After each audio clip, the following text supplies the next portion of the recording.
महाराज वैकुंठ से इस धरती पे आ गई। बोले जब हमारे स्वामी इस धरती पे रहेंगे तो हम वैकुंठ में क्षीर सागर में रह के क्या करेंगे। जैसे अभी आप यहाँ रहते हैं और आप निर्णय लें कि नहीं अब हम गया जी में नहीं, अब तो हम मुंबई में फ्लैट लेके रहेंगे, तो आप जहाँ रहेंगे आपकी पत्नी भी वहीं जाके रहेगी कि नहीं रहेगी। भगवान निर्णय लिए कि अब हम द्वापर में लगभग 125 वर्ष तक ब्रज में रह के लीला करेंगे। तो वो तो अवतार ले लिए नंद नंदन जशोदा नंदन के रूप में, देवकी नंदन के रूप में। जैसे ही भगवान अवतार लिए तो लक्ष्मी जी 2 रूपों में इस धरती पे आई। ब्रज लीला में वही लक्ष्मी जी राधा रानी के रूप में हैं और द्वारिका लीला में वही रुक्मिणी अम्बा के रूप में हैं। परिणाम क्या हुआ तो आप चौथे दिन कथा में सुनेंगे। नंद घर आनंद भयो जय कन्हैया लाल की, हाथे दिनों घोड़ा दिनों और दिनों पाल की।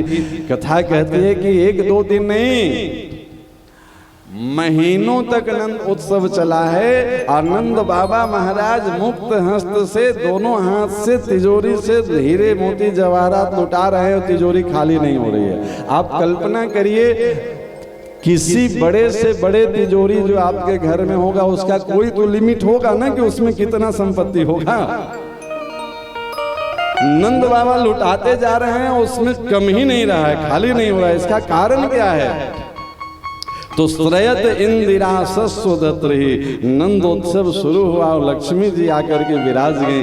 बोले बाबा अब चिंता मत करो, ये तुम्हारे लाला का उत्सव नहीं, अब तो ये मेरे घर वाला का उत्सव है। तुम लुटाते रहोगे, ये घटेगा नहीं। ये आज भी आप देख लीजिए, बड़े बड़े संत महंत महाराज क्या तो चातुर्मास कर रहे हैं, क्या अर्ध कुंभ लग रहा है, महाकुंभ लग रहा है। आज लाखों करोड़ों जगत भगत का महाराज लड्डू कचौड़ी भंडारा चल रहा है। और उन बड़े बड़े संत महंत से पूछिए कि महाराज आपकी संपत्ति कहाँ है, किस खेती से आप कमाते हैं, कहाँ नौकरी करते हैं, तो कहेंगे कि कुछ नहीं महाराज हम तो एक लंगोट में रहते हैं।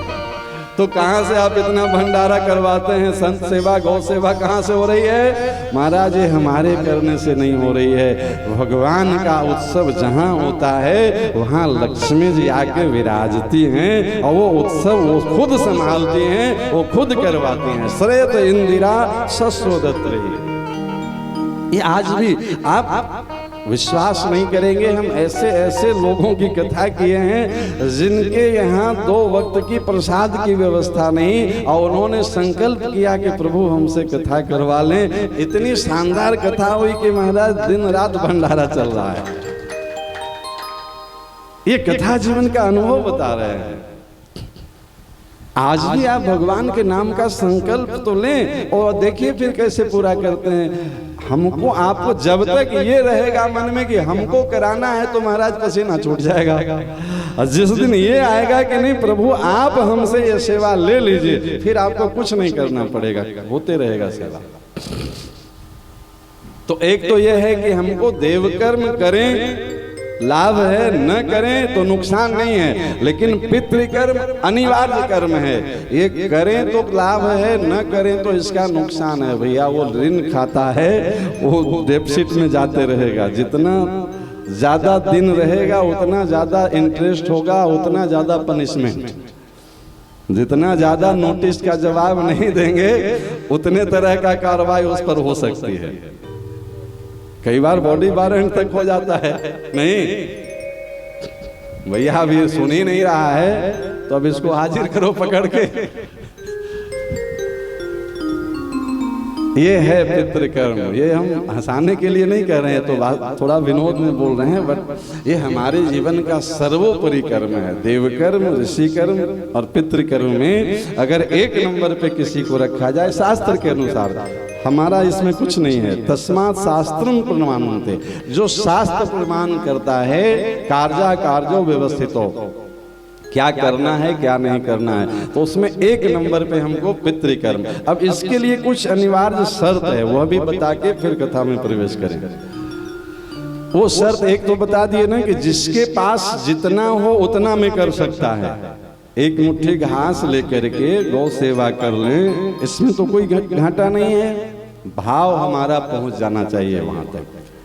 दूसरा, देव कर्म में आप न भी हो तो चंदा करके करते हैं लोग। देखिए यज्ञ हो रहा है, दशहरा की पूजा है, दीपावली की मूर्ति बैठानी है, तो लोग थोड़ा थोड़ा इकट्ठा करके सहयोग करके चंदा करके मोहल्ले से, कभी कभी उसमें जोर जबरदस्ती भी लोग करते हैं। नहीं, आप 500 गाय दीजिएगा, आप 5000 देवे लायक हैं, उठाओ बढ़ाइए, जबरदस्ती है।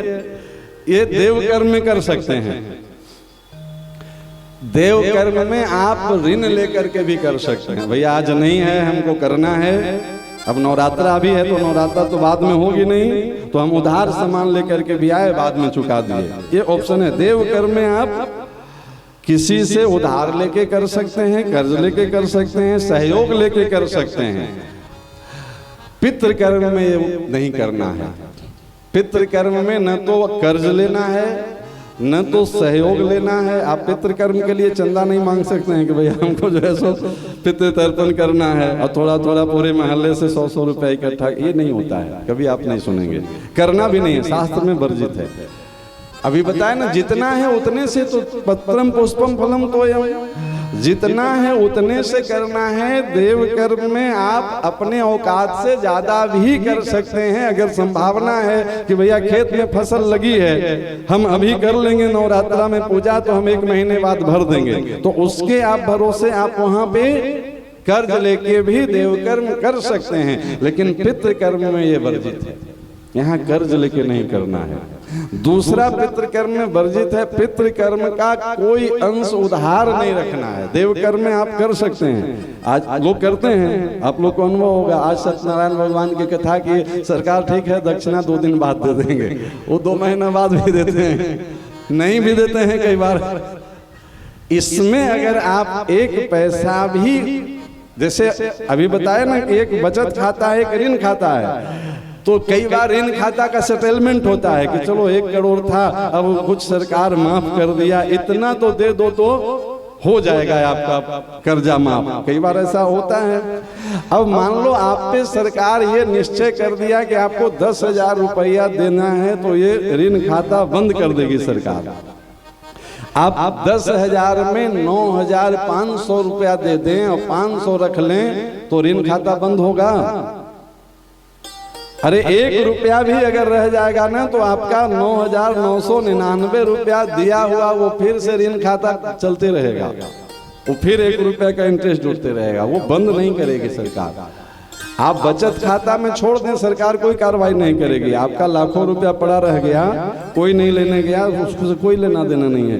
ऋण खाता में आपके बाद भी नोटिस आ सकता है कि आपके पिताजी कर्ज लेके गए थे, नहीं, तो ये पितृ कर्म में वर्जित है। पितृ कर्म में जो संकल्प आप किए हैं अपने औकात के अनुसार करना है, और उसको कदापि भी आपको रखना नहीं है, उसको इमीडिएट चुका देना है। अगर आप पितृ कर्म का संकल्प अधूरा रखते हैं तो आपका पूरा पितृ कार्य व्यर्थ चला जाएगा।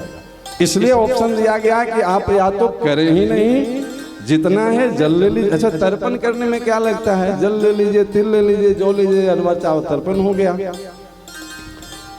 आप देख लीजिए, सामान्य से सामान्य जौ का आटा, तिल, जौ से पिंड पड़ जाएगा।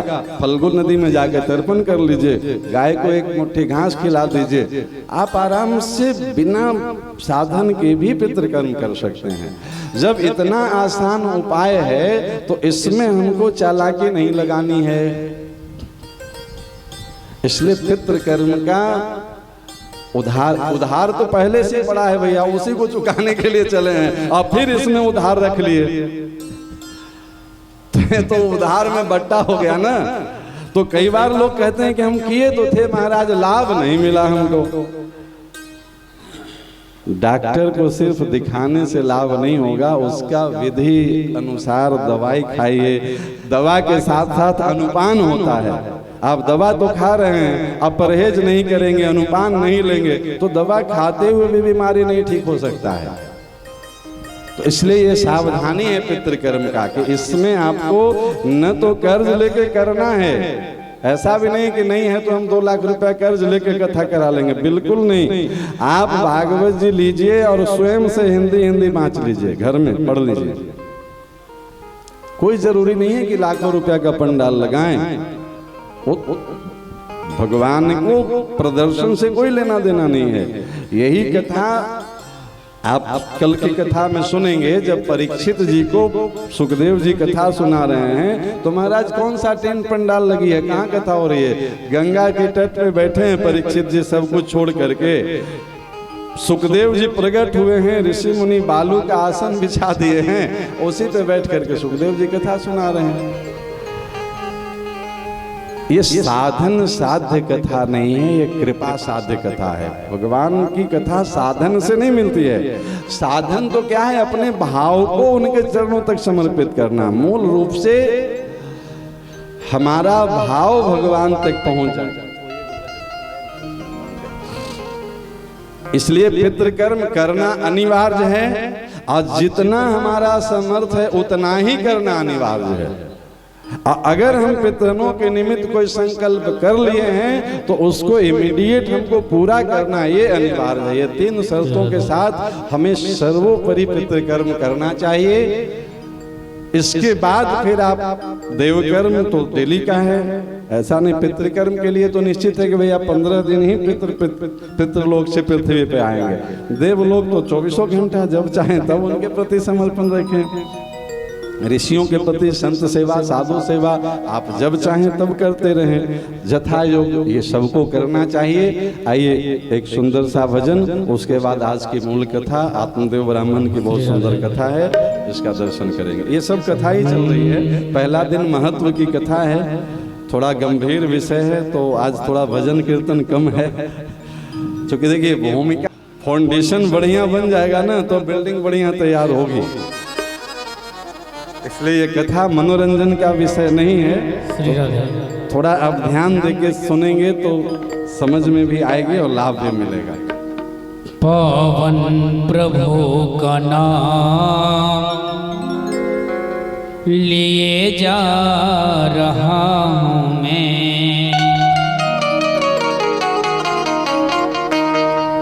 जीवन उन्हीं के नाम किए जा रहा हूँ मैं।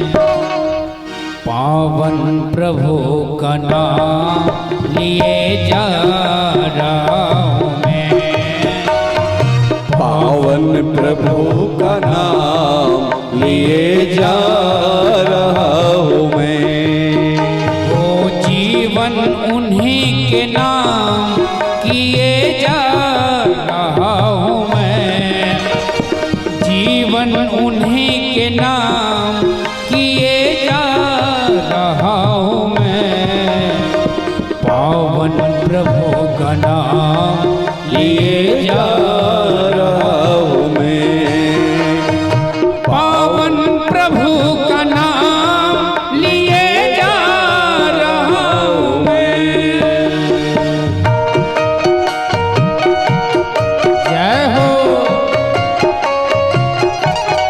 श्री राधे।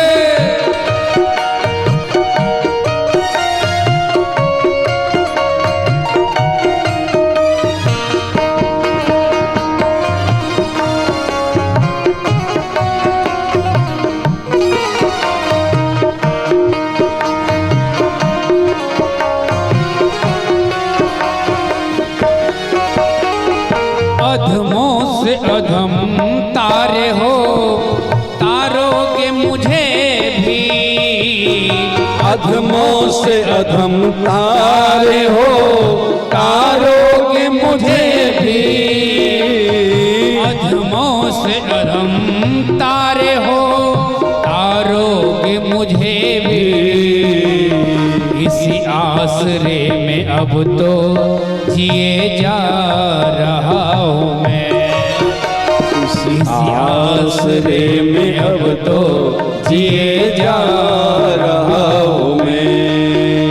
वो जीवन उन्हीं के नाम किए जा रहा हूँ मैं, जीवन उन्हीं के नाम किए जा रहा हूँ मैं। पावन प्रभु का नाम लिए जा रहा हूँ मैं, पावन प्रभु का नाम लिए जा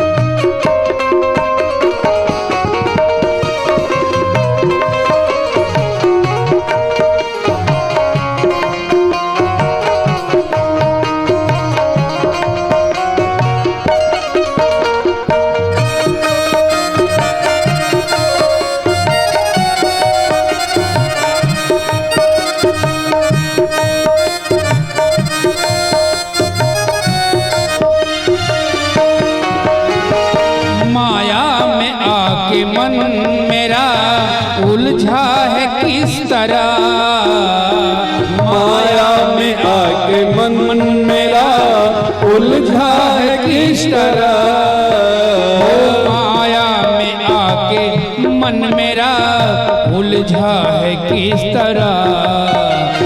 भव सिंधु में थपेड़ा, भव सिंधु में थपेड़ा, अब खा रहा हूँ मैं, भव सिंधु में थपेड़ा अब खा रहा हूँ मैं। जीवन उन्हीं के नाम किए जा रहा हूँ मैं, जीवन उन्हीं के नाम किए जा रहा हूँ मैं।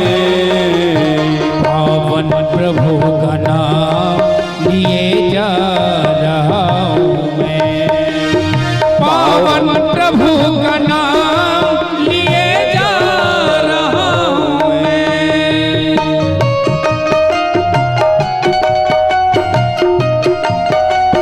जय हो श्री राधे।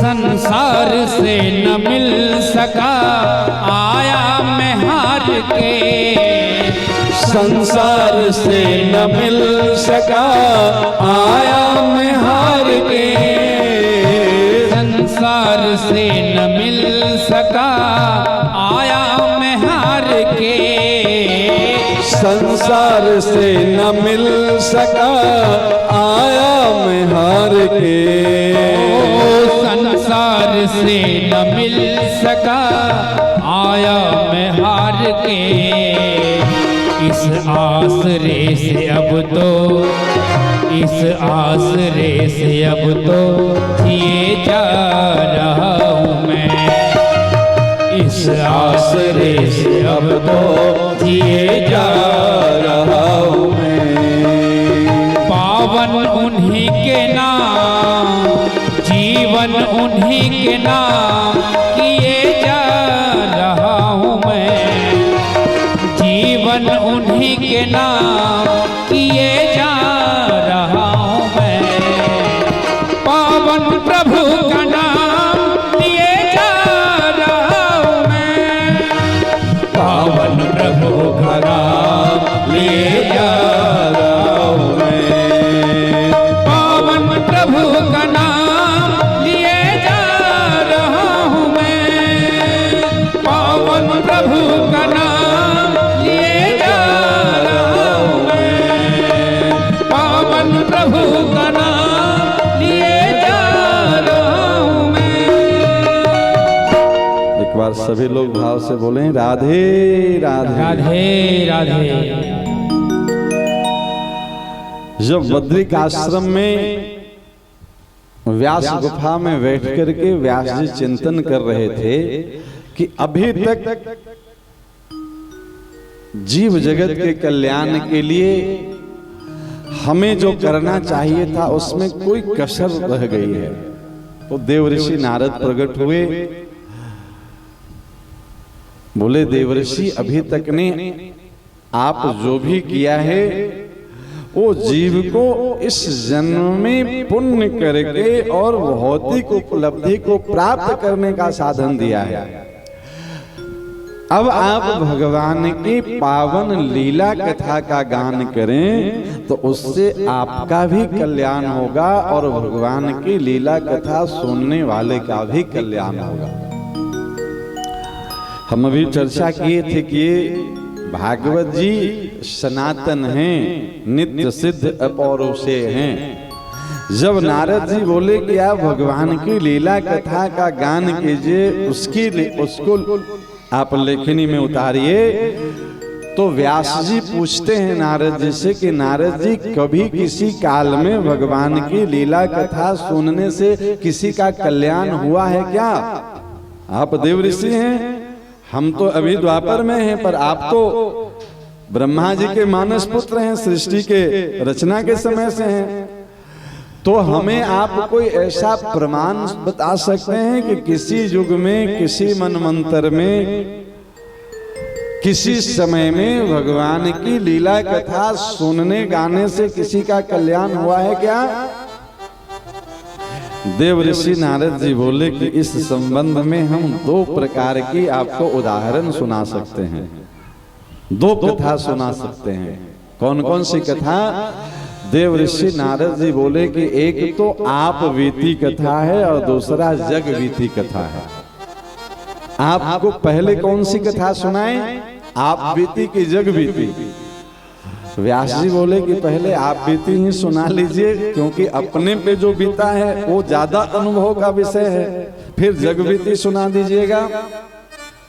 तो इसमें देव ऋषि नारद जी अपना पूर्व जन्म की कथा सुनाते हैं, बहुत संक्षेप में, बस हम उसका सारांश बता देते हैं। देव ऋषि नारद ब्रह्मा जी के मानस पुत्र हैं, मानसी सृष्टि में हैं। मानसी सृष्टि में प्रथम रचना सनक, सनंदन, सनातन और सनत कुमार के रूप में 4 ऋषि कुमार को ब्रह्मा जी प्रकट किए। ब्रह्मा जी बोले कि बेटा तुमको 2 काम करना है, एक भगवान का भजन करना है और दूसरा सृष्टि का विस्तार करना है, क्योंकि नारायण की आज्ञा हुई है सृष्टि की रचना। तो भजन करने से शक्ति मिलेगी और जो सामर्थ्य मिलेगी उससे सृष्टि का विस्तार करना है, ये 2 काम तुमको करना है। तो चारों सनकादिक भगवान बोले कि पिताजी आपकी एक आज्ञा तो मानेंगे, दूसरा नहीं मानेंगे। कई बार आज भी होता है कि ये बात तो आपकी ठीक लग रही है, ये ठीक नहीं है, तो जो ठीक लग रही है वो मानेंगे, जो नहीं लग रही है वो नहीं मानेंगे। व्यास जी बोले कि कौन सा मानोगे, कौन सा नहीं मानोगे? तो सनकादिक भगवान बोले कि आप 2 काम बताए, एक भजन करना और दूसरा सृष्टि करना। तो भजन हम करेंगे, सृष्टि रचना हम नहीं करेंगे।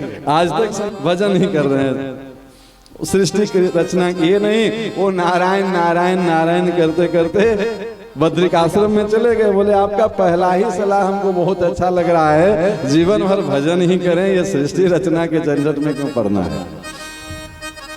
बोले ऐसा पुत्र पैदा हुआ, ये आधा बात मानता है, आधा नहीं मानता है।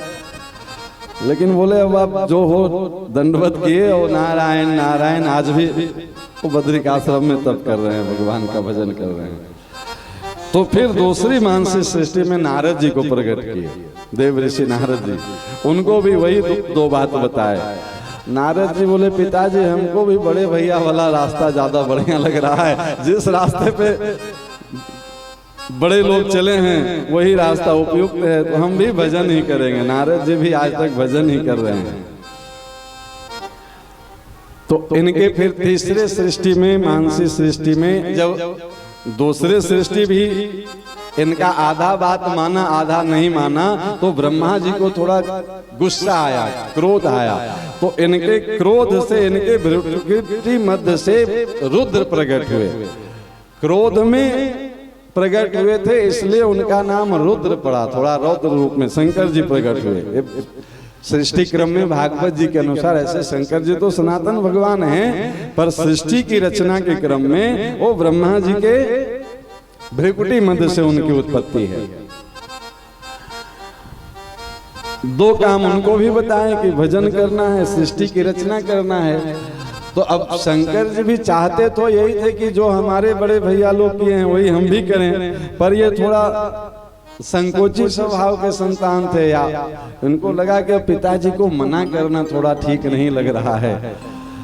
तो बोले पहले सृष्टि रचना कर देते हैं, बाद में भजन ही तो करना है। तो बेमन से किया हुआ काम कैसा होता है, इसको शंकर जी से सीखिए। करना था नहीं सृष्टि रचना, तो ये महाराज सृष्टि की रचना करने लगे तो भूत बेताल माला डाकनी साकनी सांप भिक्षु की रचना। ब्रह्मा जी बोले अभी रचना भई नहीं है और तुम जो है सो विनाश का सामान पहले जुटाने लगे, ये तुम्हारे भी बस का काम नहीं है, तुम भी भजन ही करो। शंकर जी बोले आपकी जैसी आज्ञा, चाहते तो वही भजन थे लेकिन अब मना कैसे करें पिताजी को, तो बोले कि अब ऐसा काम करें कि पिताजी ही मना कर दें कि तुम मत करो। बोले कि ये सब जो रचना हो गया पिताजी इसका क्या करें, बोले ये सब तुम्हारे गण होंगे, आज सृष्टि के ये सब संहार में उपयोगी होंगे। आज भी वो सब शिव जी के रुद्रगण कहलाए और उसके बाद कैलाश पे बैठ करके आज भी तुम पुनि राम राम दिन राति सादर जपम अनंगरा राति, भगवान भोलेनाथ भजन में लग गए। तब ब्रह्मा जी को लगा कि अब मानसी सृष्टि से काम नहीं चलेगा, तो अपने शरीर के एक अंग से मनु जी को प्रकट किए, दूसरे अंग से शत्रुपा जी को प्रकट किए। यहाँ से ये मानवीय सृष्टि अब प्रथम हमारे पुरखा मनु होने के कारण हम आप सब मनुष्य कहलाए।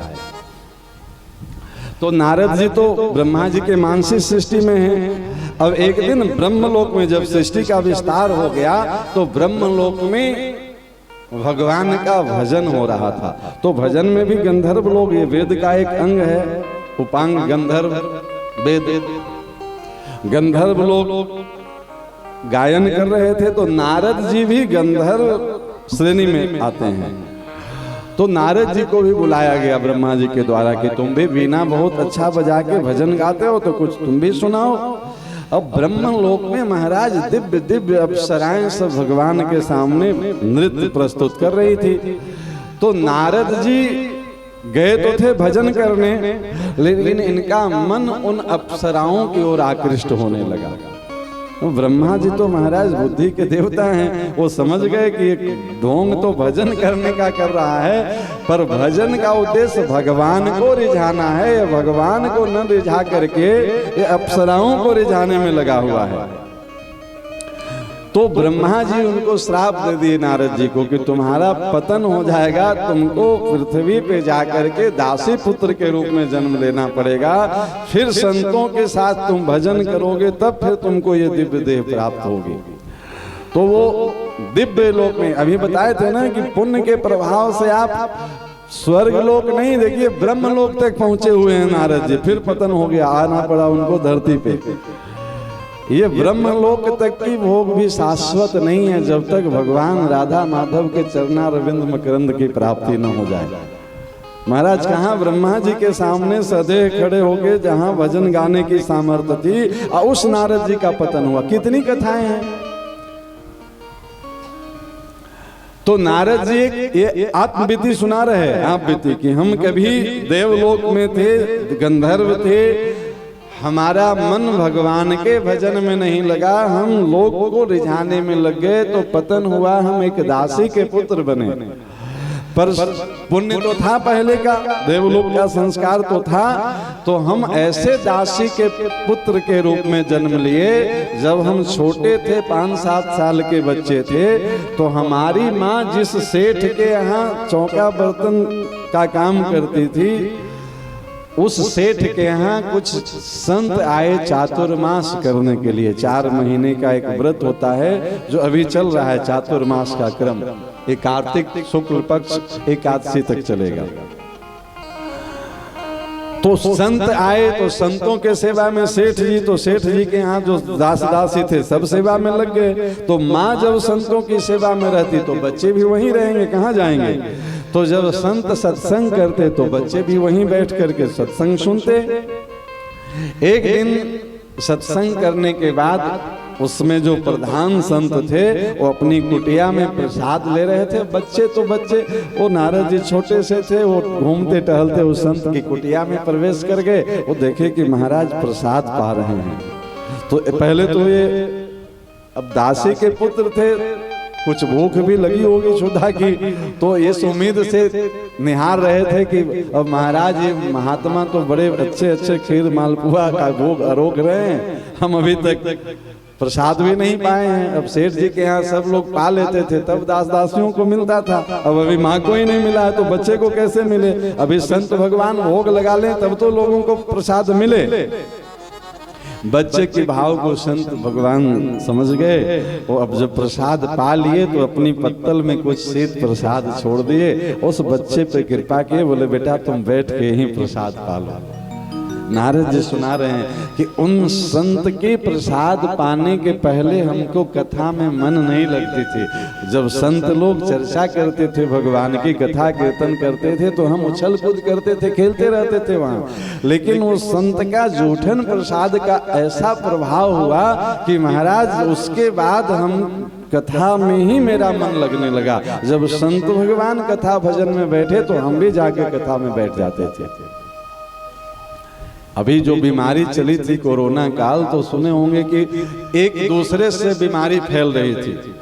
जब रोग का वायरस फैल सकता है तो भजन का भी वायरस फैलता है। भजन करने वाले के संगति में आ जाएं तो उसका भजन आप में प्रवेश करने लगेगा। जैसा संग करेंगे वैसा रंग आएगा। वो बच्चा संतों के साथ 4 महीना भजन श्रवण किया, कथा सुना। आखिर चातुर्मास तो पूरी होनी थी, 4 महीने बाद संत जाने लगे तो बच्चा रोने लगा। बोला भगवान अब हम आपके बिना रह नहीं सकते हैं।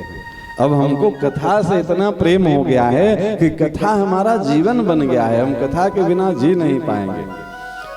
आप ऐसी कृपा करें कि हमको भी अपने साथ ले चलें। महाराज आपका दंड कमंडल हम ढोएंगे, सेवा करेंगे और आप कथा सत्संग करेंगे तो हम कथा सुन लिया करेंगे। बच्चा इतना बोल ही रहा था कि उसकी माँ वहीं सेवा कर रही थी, वो सुनी, वो आके रोने लगी कि महाराज आप हमारे बच्चे को ले जाओगे तो पति पहले से नहीं रहे, अब यही बच्चा अंतिम सहारा है, इसी के सहारे तो हम जी रहे हैं। अब ये आप लेके चले जाएंगे तो हम कैसे जिएंगे? अब संत के सामने 2 समस्या। बच्चा इसलिए रो रहा है कि हमको साथ ले चलिए, माँ इसलिए रो रही है कि इसको नहीं ले जाइए। संत भगवान बच्चे का संस्कार दिव्य दृष्टि से देखे, बच्चा को बोले कि बेटा इस जन्म में तुम्हें भगवत प्राप्ति नहीं होनी है।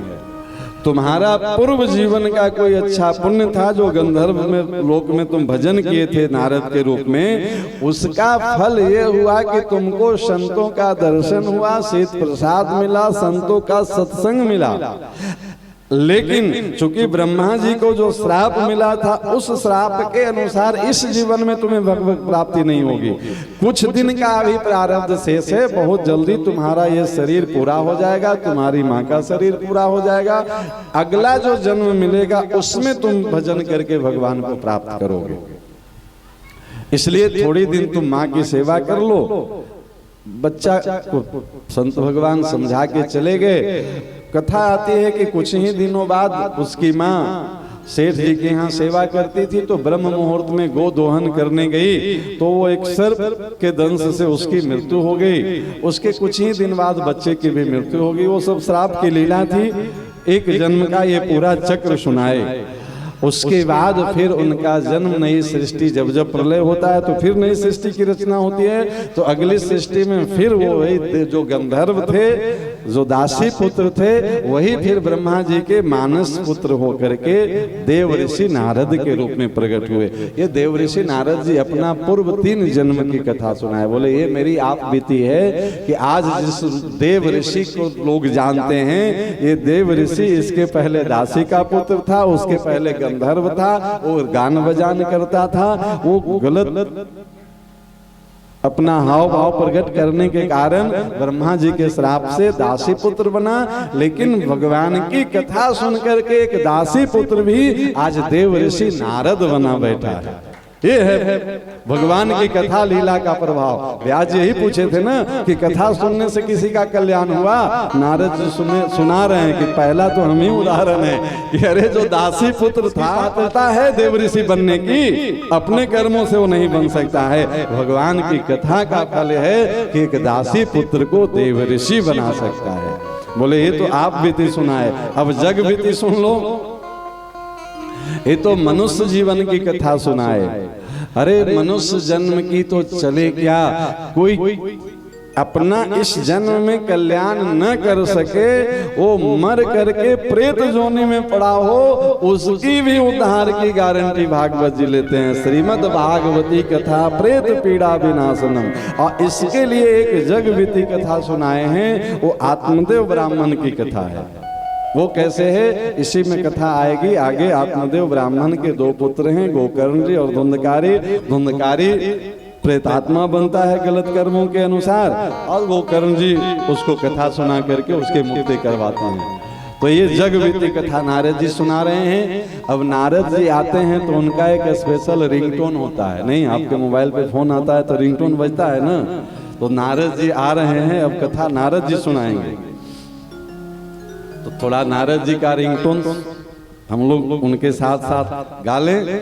श्रीमन नारायण नारायण नारायण, श्रीमन नारायण नारायण नारायण, श्रीमन नारायण नारायण नारायण, श्रीमन नारायण नारायण नारायण, श्रीमन नारायण नारायण नारायण, श्रीमन नारायण नारायण नारायण, भजमन नारायण नारायण नारायण, भजमन नारायण नारायण नारायण, लक्ष्मी नारायण नारायण नारायण, लक्ष्मी नारायण नारायण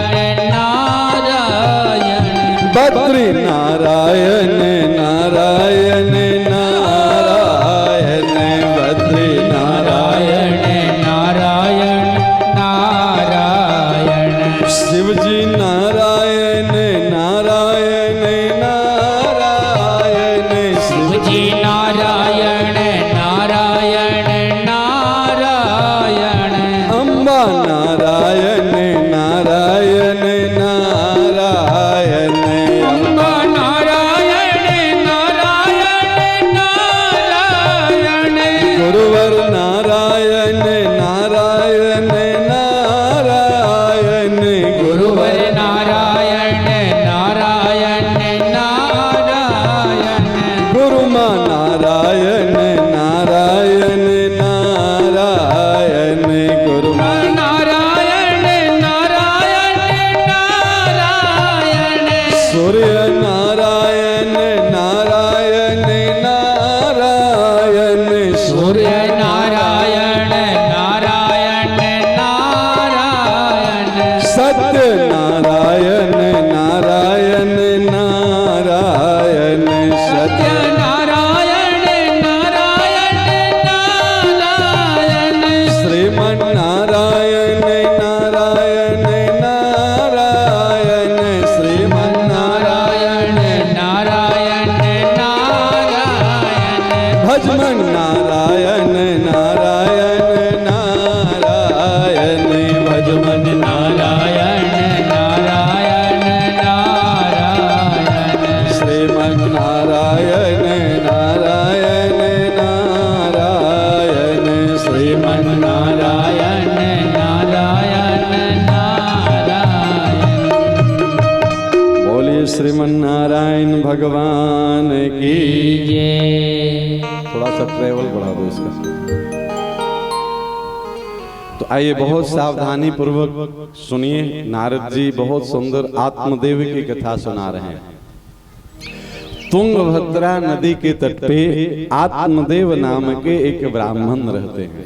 आप बहुत ध्यान से सुनेंगे तब ये कथा समझ में आएगी, नहीं तो ऊपर ऊपर से निकल जाएगी।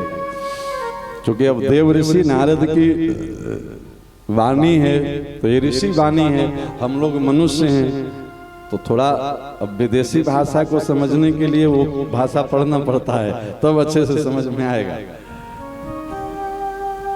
ऋषि भाषा संस्कृत है, ऋषियों की भाषा। हम सब कहते तो हैं अपने आप को कि ऋषि को गोत्र के हैं, लेकिन संस्कृत धीरे धीरे विलुप्त हो गई है। इसलिए कह रहे हैं कि समझने में थोड़ा ध्यान लगाएंगे तब समझ में आएगा, क्योंकि अब बोलचाल की भाषा संस्कृत रही नहीं, अब हम लोग अंग्रेज हो गए धीरे धीरे। आइए, नारद जी सुना रहे हैं, तुंगभद्रा नदी के तट पे आत्मदेव नाम के ब्राह्मण रहते हैं। सर्वगुण संपन्न ब्राह्मण हैं, मतलब षडांग वेद के अध्ययन किए हैं, 6 अंगों के सहित वेद को पढ़ना। इसमें ज्योतिष है, शिक्षा है, कल्प है, निरुक्त है, छंद है, ये 6 अंग है, शास्त्र है, ये सब को पढ़ेंगे तब वेद समझ में आएगा। हम लोग सीधे सीधे वेद मंत्र पढ़ने लगते हैं, कैसे समझ में आएगा? शिक्षा कल्प निरुक्त नहीं समझ में आएगा, ज्योतिष नहीं समझेंगे, ज्योतिष वेद का नेत्र है, छंद का भान नहीं होगा, शास्त्र को समझ नहीं पाएंगे। तो वेद मंत्र याद भी कर लेना तो उदर पूर्ति का साधन बन सकता है। बढ़िया वेद मंत्र पाठ करेंगे, चढ़ावा अच्छा चढ़ जाएगा, ठीक है ना, लेकिन पल्ले कुछ नहीं पड़ेगा, न वो सुनने वाले को न सुनाने वाले को।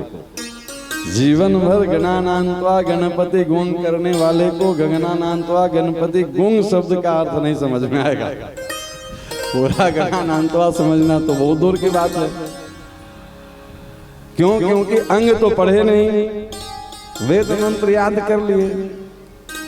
कलयुग महाराज का प्रभाव है, मात पिता बालकन बुलावहीं, उदर भरे सो जतन सिखावहीं। जितना से पेट भर जाए उतने सीख लेना है, उससे ज्यादा प्रयोजन तो रहा नहीं। तो इसलिए हम सावधान कर रहे हैं कि भैया देव ऋषि नारद जी कथा सुना रहे हैं तो श्रोता भी थोड़ा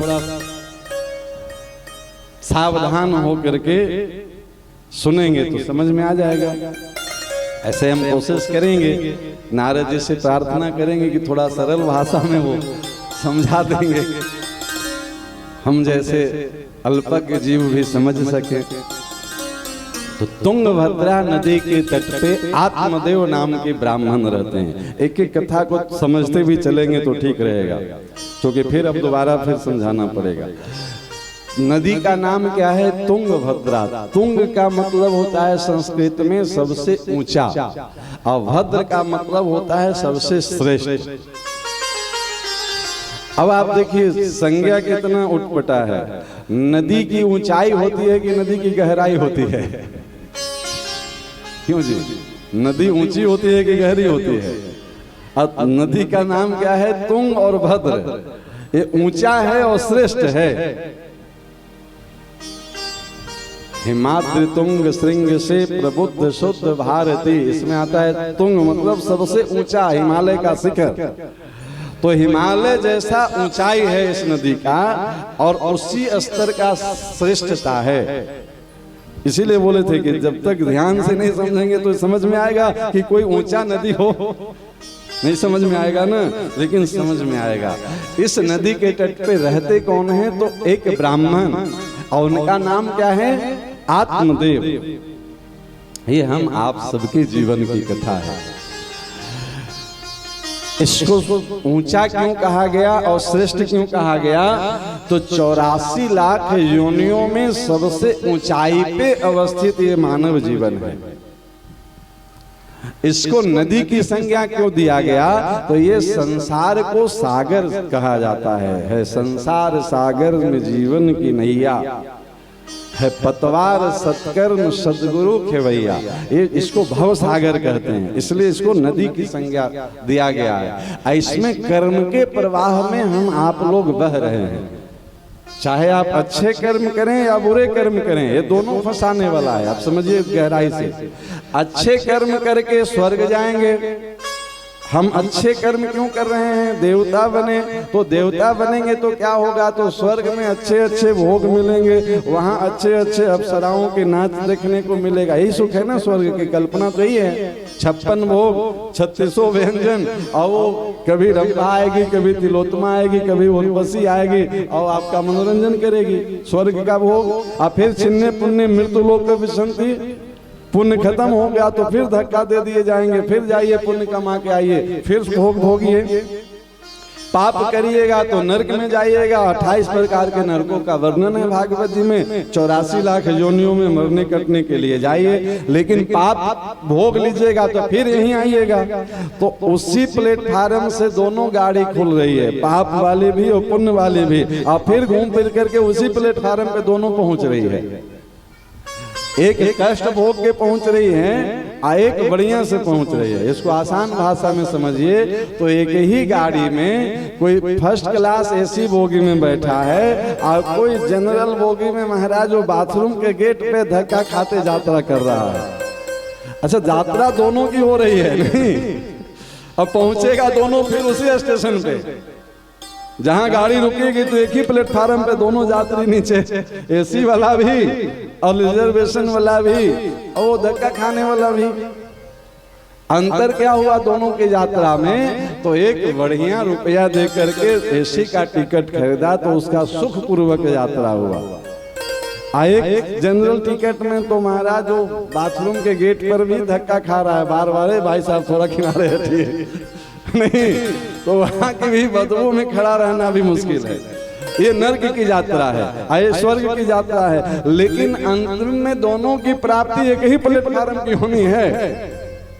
पाप भोग करके भी फिर आना है कर्म करने के लिए, पुण्य भोग करके भी फिर कर्म करने के लिए